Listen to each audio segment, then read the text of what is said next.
Chapter 20. Are you trying to seduce your brother's ex? Justin, Grace turned her head just in time to see Justin Shaw pulling a girl into his arms, pivoting to the side. The shadows hid the girl's face, and Grace couldn't tell which wealthy daughter she was. We just had a little quarrel, Justin replied smoothly, lips curving in a careless smile. Then go coax her. We won't disturb you. Grace patted Adrian's hand. She had known Justin for years, but it was the first time she had ever seen him with a girl. Afraid of intruding, she led Adrian away. The moment his hand lifted from her mouth, Ava lost her smile. Justin, are you insane? Well, finally dropped the act? He stepped back, amusement dancing in his eyes as he studied her. Shadows fractured across her face, light filtering through the branches. Her lip twitched, fury trembling under her ribs, but she smoothed it over with a sweet grin. I don't understand what you're talking about, Justin. I'll head inside first. So this was what Grace's admirers were like, tiresome. She started to turn, but he caught her arm. Ava, Adrian has a girlfriend. That girlfriend is your sister. Are you planning to seduce your future brother-in-law? Her gaze dropped to the hand gripping her. Then she lifted her eyes, lips curving. And you, Justin, are you planning to seduce your brother's ex-girlfriend? As she leaned forward, their bodies nearly brushed. Justin's breath hitched. Abruptly, he let go. Do yourself a favor and have some self-respect. Stop throwing yourself at every man you see. Did I? Ava tilted her head innocently. I didn't touch you. You touched me first, Justin. She paused, then slid her arms briefly around his waist. The instant her body pressed against his, he froze. Her smile brightened as she leaned up to murmur in his ear, Now this is throwing myself at you, Justin.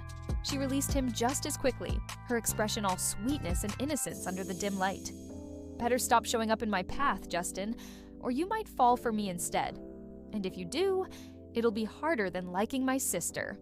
Her voice dripped with mock concern, as though she were only thinking of his well-being. Justin's brow twitched. This woman was vanity incarnate. What nonsense are you spouting?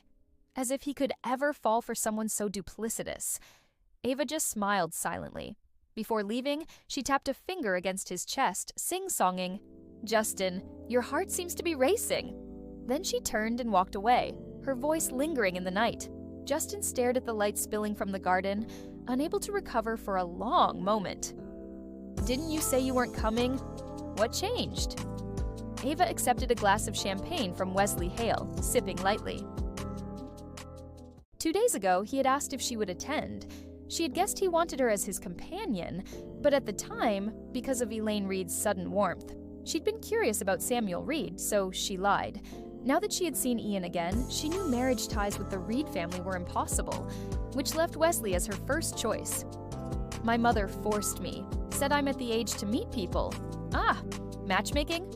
Mm-hmm. She arched a brow, smiling. Why not pick me? She blinked, feigning ignorance. Pick you for what? Matchmaking, Wesley said lazily, though his eyes carried a rare seriousness. They're pushing me into marriage, too. Their gazes locked. In his pupils, she saw her own reflection. Tiny, but sharp. Her heart skipped. She's not in a hurry to marry. The sharp male voice cut between them. Ian shoved himself into the space, blocking Ava behind him, facing Wesley head-on. His wolfish glare radiated hostility. And you are? Wesley asked, frowning at the proprietary air the young man carried. Ian, mind your words. Ava's smile remained, her tone low, soft enough only the two of them heard. Ian scowled, but grudgingly added, X? Ah, an X. Wesley's lips curved faintly. X means it's over. Nothing to do with you anymore. Ian's jaw tightened, voice harsh. Ava isn't thinking about marriage. Don't get your hopes up. Oh? Wesley's tone stretched long, mocking glint unmistakable. His meaning was clear. She doesn't want to marry you. Ian's fists clenched at his sides. Ava quickly tugged his sleeve, whispering a warning only he could hear. If you cause a scene, I'll never set foot near your family again. His anger deflated at once. He turned, eyes clouded with reluctant hurt. Ian, what are you doing? Mom's been looking for you? Yvonne Reed strode over, seizing his collar and hauling him away. She tossed Wesley and Ava a quick, apologetic smile. "My brother's a bit unhinged. Don't mind him." "Yvonne, let me go," Ian snapped, bristling. "You want to disgrace the family by punching a guest? Imagine hitting her new flame in front of her. Think she'll ever look at you again?" "She's not his!" Ian's voice cracked with frustration. Yvonne shoved his head down, forcing him to look. Look at them, smiling together. Still think she isn't? The warmth between the man and woman stabbed through him. "She won't like him," Ian muttered stubbornly. "I'll win her back." After a few more rounds of drinks, Ava was lightheaded. She brushed off several young men offering to drive her home and staggered out of the Reed estate. Spotting a familiar car, she slid into the back seat without hesitation. "Home, Mr. Quinn," she murmured, slumping against the leather. Her eyes fluttered shut, missing the glint in the driver's gaze through the rear-view mirror.